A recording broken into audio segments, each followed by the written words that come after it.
Dear students, good evening. मैं पीयूष कुमार त्रिपाठी स्वागत करता हूं आप सभी का अपने YouTube channel SCS EDU point पर। आज मैं आपके सामने पुनः बोर्ड एग्जाम कैप्सूल श्रृंखला के तहत 2018 में पूछे गए कुछ कार्बनिक यौगिकों के IUPAC नाम को लेकर हाजिर हूँ।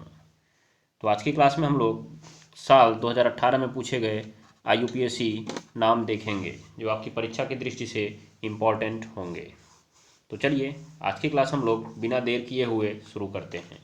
कल की तरह आज मैं फिर से आपको बताना चाहूँगा कि जिन्होंने पूरा अध्ययन किया है वो आसानी से समझ कर पढ़ेंगे, और जिन्होंने इसको अध्ययन नहीं किया हुआ है, मुझसे पहली बार पढ़ रहे हैं, वो मेरी बातों को ध्यान से सुनेंगे, गौर करेंगे, उनको लिखेंगे और ज़्यादा से ज़्यादा IUPAC नाम को याद करने की कोशिश करेंगे।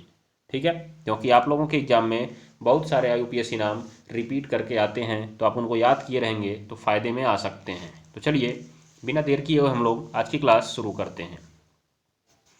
आज की क्लास को मैं IUPAC नाम पर ले जाने से पहले एक टिप्पणी आपको बताना चाहूँगा जो हम लोग 2 क्लास पहले होमवर्क में किए थे।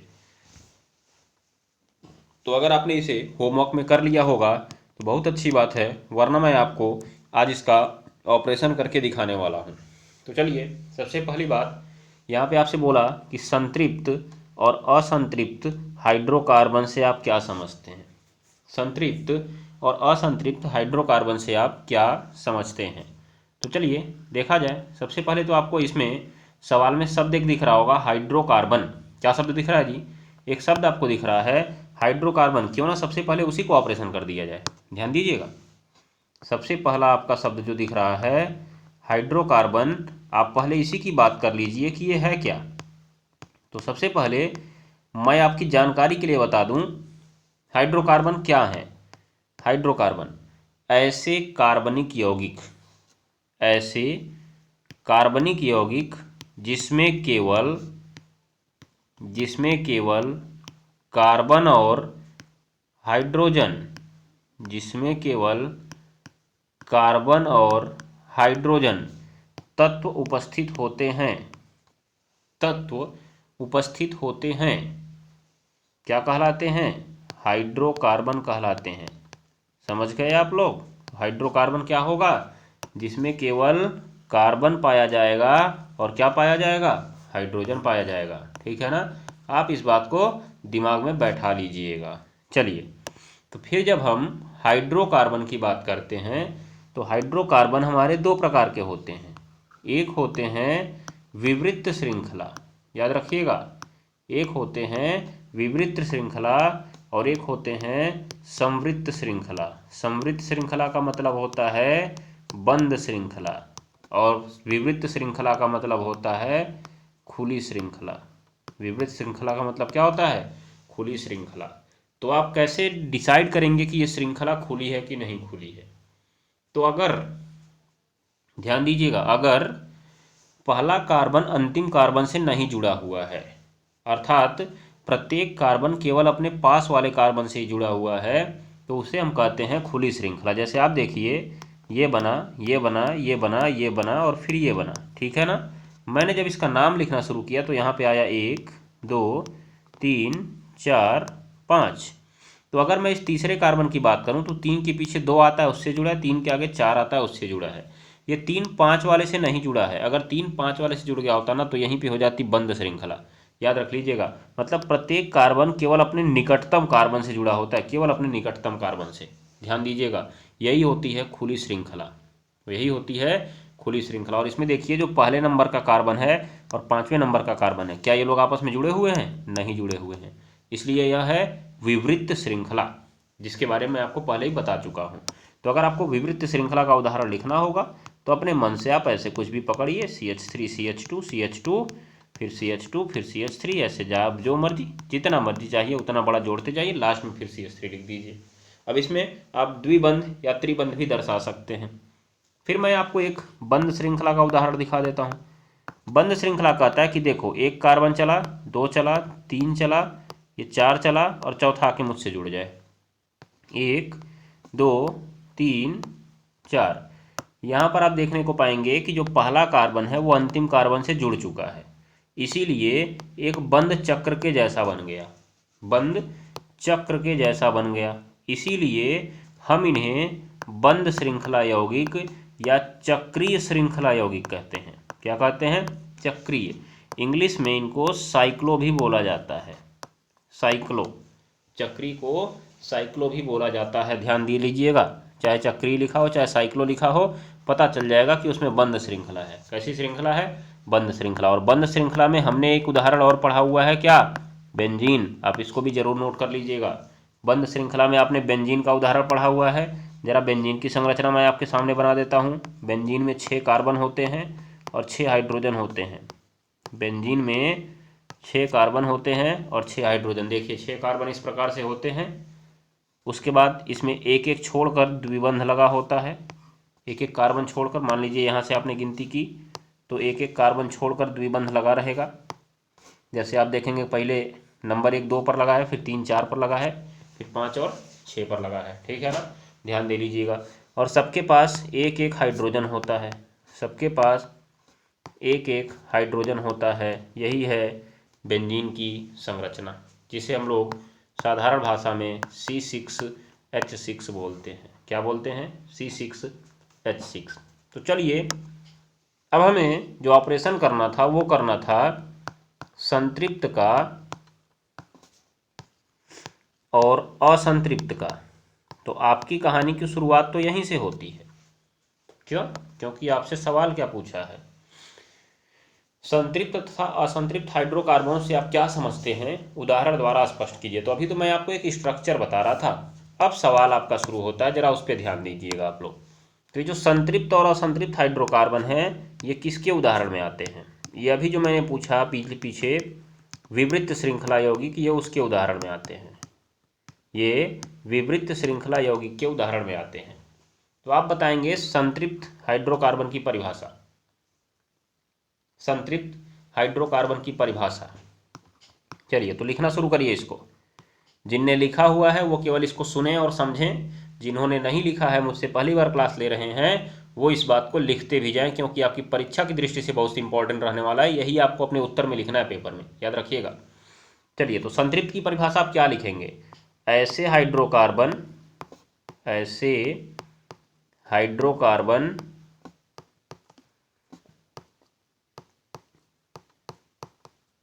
जिनमें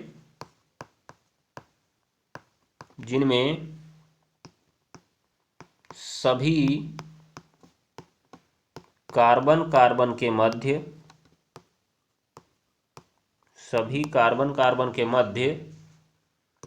एकल बंध, कोष्ठक में आप चाहिएगा तो ऐसे सिंगल बॉन्ड बड़ा सा बना दीजिएगा, पाया जाता है,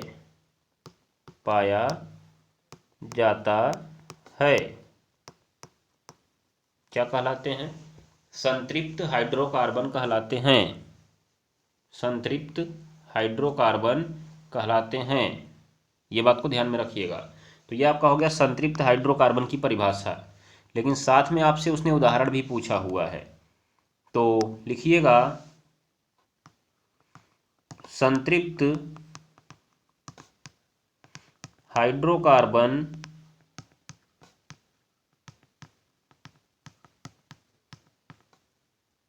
के अंतर्गत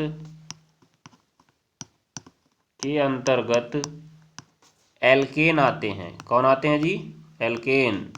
जानते होंगे आप लोग, एल्केन आते हैं। जैसे आप देख लीजिए, जैसे पहला उदाहरण CH4, उदाहरण लिखिएगा अपनी कॉपी में। CH4 देखिए, कार्बन की सारी संयोजकता सिंगल बॉन्ड से पूरी है ये। दूसरा नंबर आप इसमें लिखेंगे C2H6, तो कितने कार्बन है इसमें? 2 कार्बन, दोनों की 3 संयोजकता बच रही है, क्योंकि आपको ज्ञात होना चाहिए कि एक कार्बन 4 बंध बनाता है। कितना बनाता है? 4। अगर एक बंध दोनों ने आपस में ही बना लिया तो दोनों के कितने बंध खाली रह जाएंगे? 3 खाली रह जाएंगे। तो ये आपका संरचना हो गई C2H6 की। दिखाई दे रहा है ना? तो इस तरह से आप इसको ध्यान में रख सकते हैं। वेरी इंपॉर्टेंट क्वेश्चन है ये। ठीक है, तो 2 उदाहरण आपने लिख दिया। कौन आते हैं संतृप्त हाइड्रोकार्बन के अंतर्गत? एल्केन आते हैं। ये उसमें जरूर लिखिएगा अपनी कॉपी में। उसके बाद आप लिखिए असंतृप्त हाइड्रोकार्बन की परिभाषा। किसकी परिभाषा लिखेंगे आप? असंतृप्त हाइड्रोकार्बन की परिभाषा आप लिखेंगे। तो लिखिए जरा परिभाषा। ऐसे हाइड्रोकार्बन जिनमें कार्बन कार्बन के बीच एक द्विबंध या त्रिबंध पाया जाता है। एक द्विबंध या त्रिबंध पाया जाता है, असंतृप्त हाइड्रोकार्बन कहलाते हैं। असंतृप्त हाइड्रोकार्बन कहलाते हैं। ये दो प्रकार के होते हैं, नीचे लिखिएगा, ये दो प्रकार के होते हैं। पहला एल्कीन, उसी के तुरंत आगे डैश दे के लिख दीजिएगा, जिनमें क्या पाया जाता है? द्विबंध पाया जाता है। जिनमें द्विबंध पाया जाता है। दूसरा एल्काइन, जिनमें त्रिबंध पाया जाता है। क्या पाया जाता है? त्रिबंध पाया जाता है, याद रख लीजिएगा। तो ये आपका हो गया असंतृप्त हाइड्रोकार्बन की परिभाषा।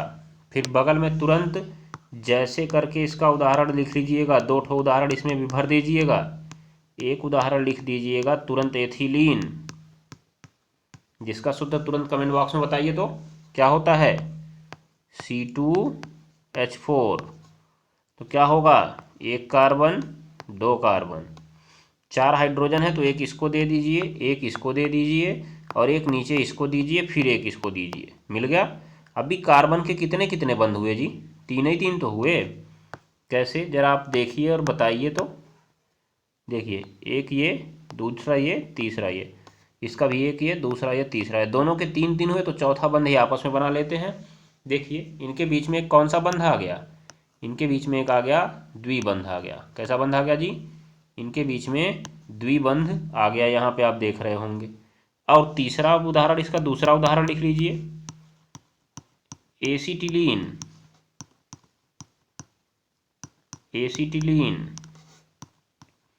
इसका सूत्र जरा बताइए तो। C2H2। तो एक कार्बन दो कार्बन, एक हाइड्रोजन इसको दीजिए, एक हाइड्रोजन इसको दीजिए, दोनों के अभी दो ही दो हुए। देखिए एक और दो, एक और दो, तो तीन तीन इनके बीच बनाना पड़ेगा। तो ये त्रिबंध आ गया। तो ये दोनों असंतृप्त यौगिक हैं। कैसे यौगिक हैं? असंतृप्त। तो हो गया आपका संतृप्त और असंतृप्त हाइड्रोकार्बन को उदाहरण सहित समझाना। ठीक है, ये बात को ध्यान में रख लीजिएगा। अगर अंतर पूछेगा तो आप इसी में आगे बढ़ा दीजिएगा कि संतृप्त हाइड्रोकार्बन कम क्रियाशील होते हैं, जबकि असंतृप्त हाइड्रोकार्बन अधिक क्रियाशील होते हैं। ठीक है ना। उसके बाद आप लिखिएगा कि संतृप्त हाइड्रोकार्बन में पाई बंध नहीं पाया जाता है, जबकि असंतृप्त हाइड्रोकार्बन में पाई बंध पाया जाता है। तो ये पाई बंध क्या है जान लीजिए। देखिए, चूंकि कार्बन के बीच बंध तीन प्रकार से बन सकते हैं, या तो एकल बंध बना सकता है वो, या तो आपका द्विबंध बना सकता है वो, या तो आपका त्रिबंध बना सकता है वो। तो जो आपका एकल बंध बनाना, यह है सिग्मा। मतलब कभी भी पहला बंध जब बनता है तो वो सिग्मा होता है। तो इसमें आपको पहला सिग्मा दिख रहा है और दूसरा क्या दिख रहा है? पाई दिख रहा है। इसमें देखिए, पहला सिग्मा है तो बाकी जो दो बचेंगे वो क्या रहेंगे? पाई रहेंगे। मतलब पाई एक से ज़्यादा हो सकता है, लेकिन सिग्मा एक से ज़्यादा नहीं हो सकता। तो बस आप अभी के लिए इतना याद रखिए कि एकल बंध में 0 पाई, एकल बंध में 0 पाई, द्विबंध में 1 पाई और त्रिबंध में 2 पाई। इतना आप जरूर ध्यान में रख लीजिएगा। आपको ये जानकारी जब कक्षा 11 में मैं आपको केमिस्ट्री पढ़ाऊंगा तो वहाँ आप अच्छे से इसके बारे में जान लेंगे, जब हम अतिव्यापन पढ़ेंगे तब। ठीक है, फिलहाल के लिए बस इतना ही इसमें है।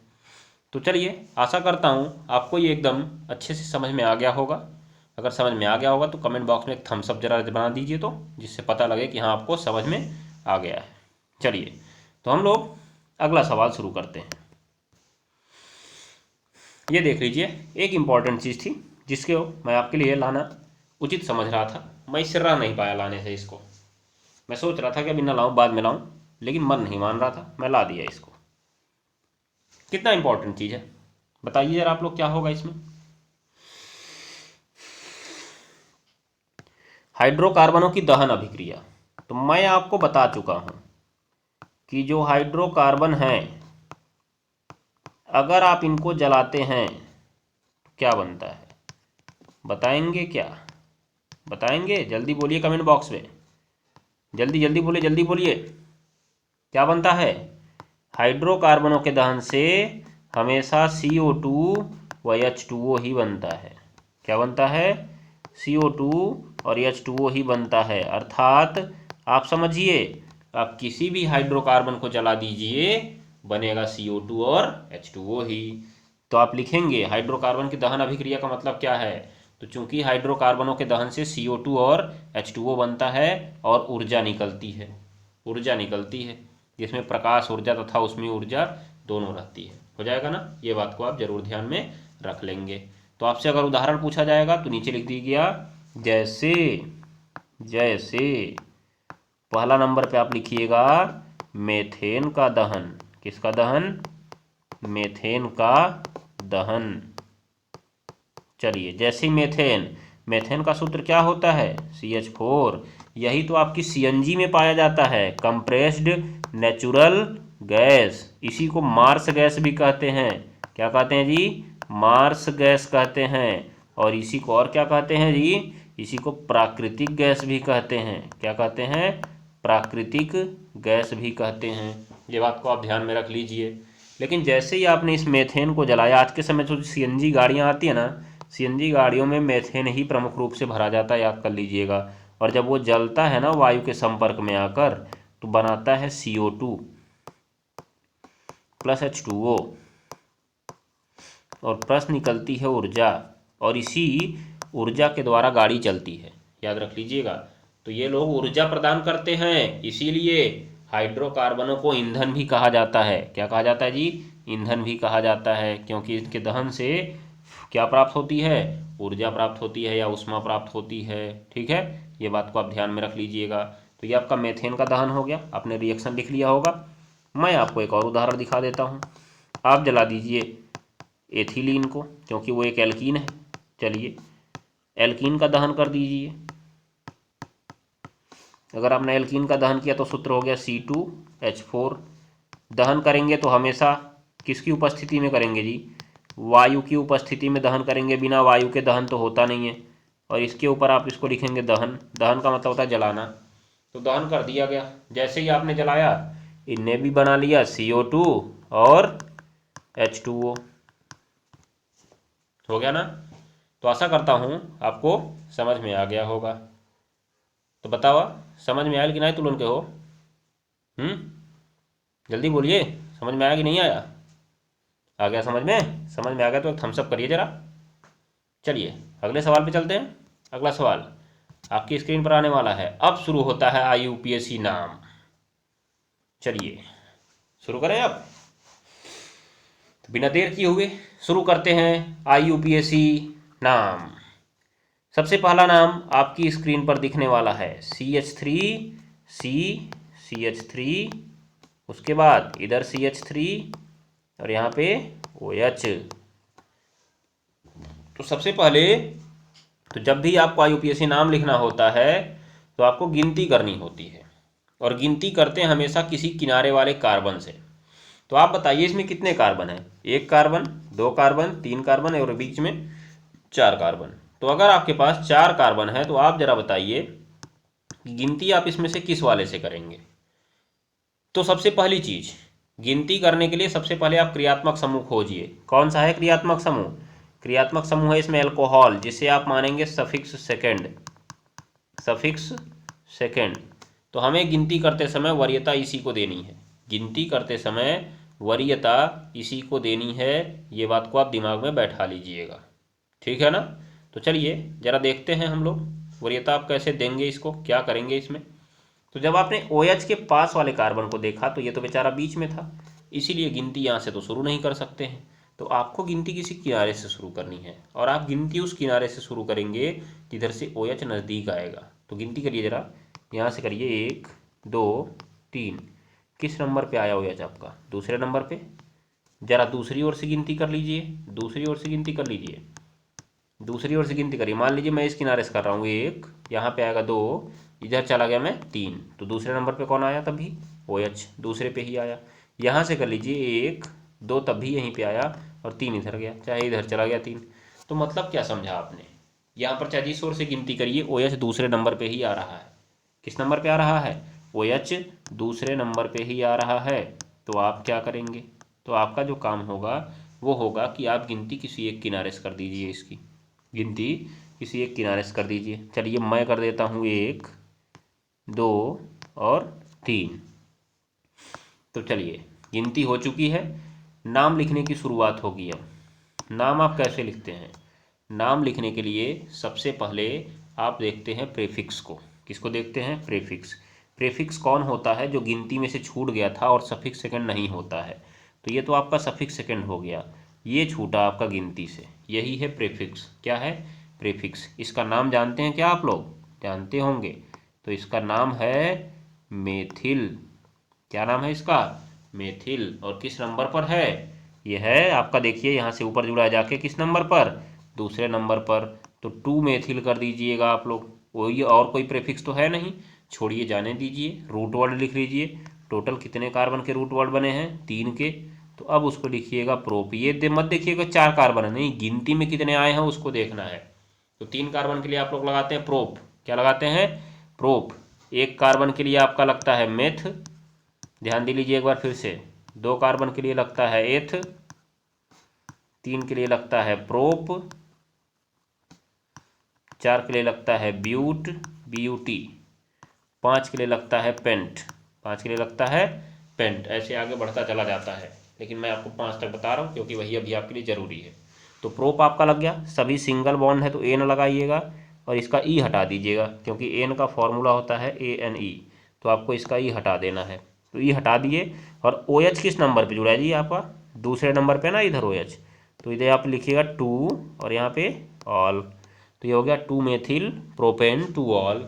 क्या इसका आप 2 बाहर भी कर सकते हैं, तो प्रोपेनॉल 2 भी हो जाएगा, प्रोपेनॉल 2 भी हो जाएगा। ठीक है, चलिए अगला UPSC नाम देखा जाए। इसको आपने नोट कर लिया होगा, मैं इसको हटाता हूँ अब स्लाइड को, देखिए आप लोग जरा।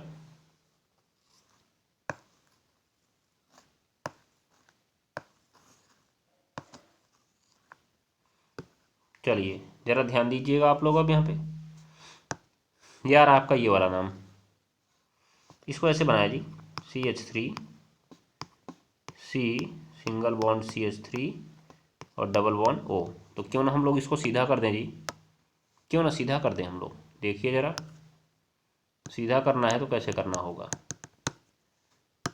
पहले आप इस बीच वाले C को लिखिए और इसका डबल बॉन्ड O ऊपर भेज दीजिए। जो आपका CH3 नीचे तिरछा दिख रहा था उसको इधर कर दीजिए और इसको इधर कर दीजिए। आपने सोचा करी बाल, ये तो हमार वाला यौगिक को आ गई रे, हैं?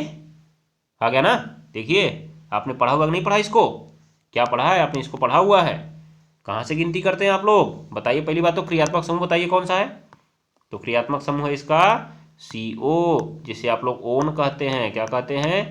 ओन। और ये है हमारा सफिक्स सेकेंड। क्या है? Suffix second. गिनती कहाँ से करें? इस किनारे से कर लें। 1 2 और 3, 3 कार्बन हो गए। अब 3 कार्बन हो गए तो कोई प्रीफिक्स छूटा क्या?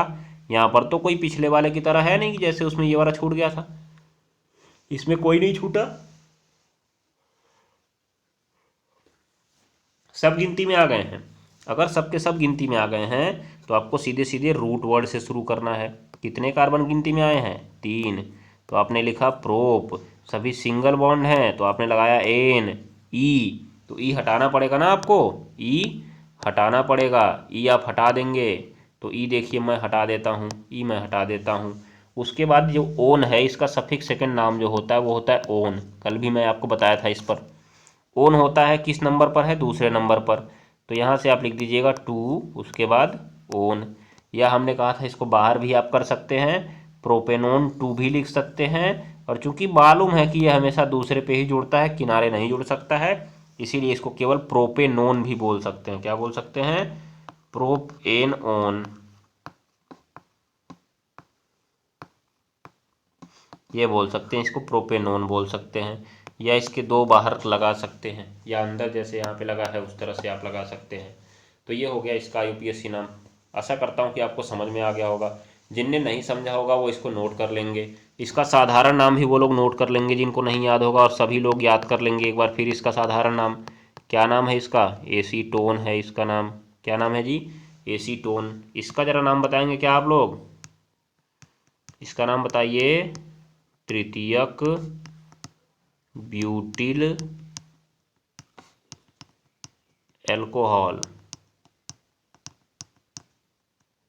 तृतीयक ब्यूटिल एल्कोहल, ये आपका है यौगिक। हो जाएगा ना? ये बात को ध्यान में रख लीजिएगा। चलिए, तो अब हम लोग अगला सवाल देखते हैं। देखिए, इन दोनों का नाम लिखना है जी, संरचना बनानी है इनकी। पहले आप पकड़िए मेथेनल। तो मैंने कहा जब भी आपको नाम लिखना हो तो पहले आप इसका ऑपरेशन कर दीजिए, मतलब इसके बॉडी पार्ट्स को अलग कर दीजिए। कैसे? देखिए, ये लिखा है मेथेनल, तो मेथ एन और अल, 3 चीज़ें, मेथ एन अल। मेथ के पहले कुछ दिखा नहीं, इसका मतलब रूट वर्ड है नहीं, तो मेथ है। मेथ मतलब कितने कार्बन? 1 कार्बन। तो एन लगना ही है क्योंकि डबल बॉन्ड लगने के लिए कार्बन ही नहीं है। और अल है, अल मतलब CHO ग्रुप होता है। क्या होता है जी? CHO ग्रुप होता है। तो मैंने कहा था कि जब भी इसमें कार्बन हो तो आप इसी गिनती वाले कार्बन को ही बना दीजिएगा CHO। जैसे कल COOH वाला हमारा एक गिनती आया था, तो उसको ध्यान में रख लीजिएगा आप लोग। CHO हो गया, CHO आपने बना दिया। और उसके बाद यहाँ पे H है, तो यहाँ पे आपने क्या लिख दिया? H, क्योंकि एक संयोजकता बची हुई थी। कैसे? देखिए, C, अब CHO बनाना तो double bond O, single bond इसको H करना पड़ेगा। एक बंद खाली हुआ तो इसको किससे पूरा कर दीजिए? हाइड्रोजन से। तो इसका संरचना सूत्र होता है HCHO। इसको ऐसे बना लीजिएगा आप लोग, HCHO, HCHO। ये बात को ध्यान में रख लीजिएगा। चलिए, दूसरा देखिए, कह रहा है पेंटेनोन 3। तो मैंने कहा तो इसका भी ऑपरेशन कर दीजिए ना। तो आपने कहा लाइए कर देते हैं गुरुदेव। मैंने कहा लीजिए, करिए फटाक से। कर लिया क्या आपने? नहीं कर पाए? फंस गए क्या? आइए मैं करता हूँ। देखिए, लिखा है पेंटेनोन 3। तो मैंने कहा पहले लिखिए पेंट, फिर लिखिए एन, फिर लिखिए ओन, और फिर लिखिएगा 3। तो पेंट का मतलब कितने कार्बन? 5। 1 2 3 4 5। इस किनारे से गिनती भी कर दीजिए, 1 2 3 4 और 5। तो चलिए, फिर एन लगा है। एन का मतलब सारे सिंगल बॉन्ड, जो कि आपको इसमें पहले से ही दिख रहे हैं। अब अगर सारे सिंगल बॉन्ड दिख रहे हैं तो आप क्या करेंगे? इसमें आप देखेंगे कि यहाँ पर क्या लगा हुआ है? Suffix second, own 3। ओन तो लगा है, ओन मतलब अभी पीछे आपने देखा डबल बॉन्ड, ओन आपने देखा पीछे डबल बॉन्ड O। उसके बाद 3 नंबर पर है तो 1 2 3, 3 नंबर पर डबल बॉन्ड करिए और O लिख दीजिए। यही आपका हो गया कीटोन फंक्शनल ग्रुप। उसके बाद कुछ और है क्या इस यौगिक में? कुछ और लिखा हुआ है? नहीं लिखा है। तो बाकी बची हुई संयोजकता को किससे पूरा कर दीजिए? हाइड्रोजन से पूरा कर दीजिए। किससे पूरा कर दीजिए? हाइड्रोजन से पूरा कर दीजिए। हो जाएगा ना? ये बात को आप लोग ध्यान में रख लीजिएगा। तो ये हो गया आपका पेंटेनोन 3 का संरचनात्मक सूत्र। अगर आप इसको शार्ट फॉर्म में लिखना चाहते हैं तो ऐसे लिख सकते हैं। देखिए, C2H5 CO C2H5, लेकिन आपको संरचनात्मक सूत्र बताना है इसलिए ये ऊपर वाला बताना ही पड़ेगा। या आप इसको ऐसे भी लिख सकते हैं, CH3 CH2 फिर CO फिर CH2 और उसके बाद CH3। ये भी आप लोग लिख सकते हैं। हो जाएगा ना? ध्यान में रखिएगा इस बात को। चलिए, तो अगले सवाल पे चलते हैं। अगला सवाल आपकी स्क्रीन पर टिमटिमा रहा है। देखिए, ये भी कितना आसान सवाल है। पहले लिखा है CH3, फिर लिखा है CH2, फिर लिखा है CH2, फिर लिखा है Cl। तो देखिए इसमें कोई प्रीफिक्स मिला क्या आपको? ये CLY पहले प्रीफिक्स मिल गया जी, CLY। इसका मतलब अगर इसके बाद वाला कार्बन किनारा कार्बन है, गिनती यहीं से होगी, तो जाहिर सी बात है किनारा कार्बन है। किनारा कार्बन बताएंगे क्या आप लोग क्या है? ऐसे कार्बन, ध्यान दीजिएगा, ऐसे कार्बन जिनमें कार्बन एक ही कार्बन से जुड़ा होता है, मतलब एक ही कार्बन से, जैसे इस कार्बन की बात करिए तो केवल इधर ही कार्बन से जुड़ा है और कहीं कार्बन थोड़ी ना, इसका मतलब ये प्राथमिक कार्बन है या किनारा कार्बन है। इसको देखिए, ये इधर भी कार्बन से उधर भी, मतलब ये किनारा कार्बन नहीं है। इसको देखिए केवल एक ही और कार्बन से, अर्थात ये किनारा कार्बन है। ये बात को आप ध्यान में रखेंगे। चलिए तो मैं करता हूँ इसकी गिनती। तो Cl के पास वाले कार्बन किनारा कार्बन है, इसलिए इससे कर लीजिए। 1 2 3 प्रीफिक्स है कोई? है, यही तो Cl प्रीफिक्स है। किस नंबर पे है? 1 नंबर पे है। तो 1 क्लोरो, 3 कार्बन लिखा है तो क्या लिखेंगे? प्रोप। और सभी सिंगल बॉन्ड है ना, तो क्या हो गया? एन। तो 1 क्लोरो प्रोपेन इसका नाम हो गया। 1 क्लोरो प्रोपेन इसका नाम हो गया, या 1 आप छोड़ भी सकते हैं जैसा कि मैंने आपको बताया था, क्योंकि अगर कोई समूह पहले नंबर पर जुड़ा है तो उसका स्थान लिखना जरूरी नहीं होता है। ये बात आप अपने दिमाग में बैठा लीजिएगा, ठीक है। चलिए तो बिना देर किए हुए हम लोग अगले सवाल को शुरू करते हैं। अगला सवाल आपकी स्क्रीन पर दिख रहा है। अगला सवाल आपकी स्क्रीन पर ये दिख रहा है, CH3 single bond CH, single bond CH3, और यहाँ पर आ गया आपका OH। तो इसमें तो एक क्रियात्मक समूह दिख गया। कौन दिखा? क्रियात्मक समूह दिखा आपको OH। कौन सा क्रियात्मक समूह दिखा? OH, जिसका नाम आप बोलेंगे सफिक्स सेकेंड। इसका मतलब गिनती उस किनारे से करेंगे जिधर से CH3 नज़दीक आएगा या OH नज़दीक आएगा। कौन नज़दीक आएगा? OH। तो चाहे जिस किनारे से कर लीजिए। किस नंबर पे आ रहा है ये? दूसरे नंबर पे ही तो आ रहा है ना। अगर दूसरे पे आ रहा है तो बताइए प्रीफिक्स है कोई? प्रीफिक्स कोई छूट रहा है? ऐसा कोई है जो गिनती छूटा है? नहीं छूटा हुआ है। अगर गिनती से नहीं छूटा है तो सीधा सीधा आप लिख दीजिए रूट वर्ड कितने कार्बन का? 3 कार्बन का प्रोप हो गया। अब अगर प्रोप हो गया तो प्रोप के बाद अब आप बात करेंगे क्या कि सफिक्स फर्स्ट क्या लगाया जाए। तो सफिक्स फर्स्ट देखिए, ये कार्बन कार्बन के बीच सिंगल बॉन्ड, ये कार्बन कार्बन के बीच सिंगल बॉन्ड, इसीलिए यहाँ पे लगेगा एन और ई हट जाएगा। किस नंबर पे ऑल जुड़ा हुआ है? 2 नंबर पे। तो आप इसको लिखेंगे प्रोपेन टू ऑल, चाहे आप लिखेंगे प्रोप एन ऑल 2। ये ध्यान दीजिएगा, ये तरह से इनका सवाल लगता है, ठीक है। चलिए तो आज के लिए बस इतना ही। अब हम मिलते हैं कल की क्लास में। तब तक के लिए आप इन होमवर्क को लीजिए और घर पे प्रयास कीजिए। ये आपकी स्क्रीन पर एक टिमटिमाता हुआ होमवर्क दिख रहा है जिसका आपको IUPAC नाम लिखना है। मैंने ये नाम आपको आपकी कॉपी में बता रखे हैं, और ज़रा आप दिमाग लगाइए और बताइएगा कि IUPAC नाम आखिर हैं कौन, ठीक है। ऐसे ही आपके बारे में ये सवाल पूछा है। ये सवाल तो मैंने आपको हाइड्रोकार्बन का जब प्रकार बताया था तभी वहाँ मैंने लिखवाया था। तो ज़रा इसमें आप दिमाग अपना लगाएंगे, क्योंकि एग्जैक्टली मैंने यही सवाल तो लिखवाया नहीं है, ऐसा लिखवाया है, इसलिए आपको थोड़ा सा दिमाग लगाना पड़ेगा। और कमेंट बॉक्स में इस सवाल का नंबर लिख के थोड़ा सा मुझे आंसर बता दीजिएगा, ग नंबर सवाल का आंसर, ठीक है। चलिए अगला सवाल देख लीजिए आप लोग, जो आपके लिए होमवर्क रहेगा। ये IUPAC नाम है, इनको भी आपको लिखना है। यहाँ पे जो है आपका ये CH3 था, यहाँ पे जो लास्ट में आपका लिखा हुआ है ये CH3 है, ये वाला पॉइंट CH3, ठीक है। मतलब ये ऐसे है CH3 CH CH3 C Cl CH3 फिर CH2 उसके बाद OH, ऐसा है कुछ, ठीक है ना। ध्यान दे लीजिएगा आप लोग। और ऊपर वाला आपके सामने तो दिख ही रहा है, क्या है आप इसको नाम में बताएंगे। ये क्लास 12th में पूछा गया, याद रख लीजिएगा। ये क्लास 12th का IUPAC नाम है। मैं आपको जांचना चाहता हूँ कि आप कर पा रहे हैं कि नहीं। बस आज की कहानी आपकी यहीं समाप्त होती है। तो मिलते हैं हम लोग कल की क्लास में, तब तक के लिए टाटा बाय बाय नमस्कार। और आपके लिए एक खुशखबरी है, कल से हम लोग 2019 बोर्ड परीक्षा के फिजिक्स के सवालों को हल करना शुरू करेंगे, क्योंकि हमारा 2019 और 2018 तथा 2017 के मुख्य सवालों का जो आपका केमिस्ट्री का पार्ट है उसका क्वेश्चन आंसर पूरा हो चुका है। तो हम शुरू करने वाले हैं फिजिक्स का पार्ट। क्या शुरू करने वाले हैं? फिजिक्स का पार्ट। चलिए तो मिलते हैं कल की क्लास में, तब तक के लिए टाटा बाय बाय नमस्कार। पढ़ते रहिए, पढ़ाते रहिए, हंसते रहिए और हंसाते भी रहिएगा। चलिए।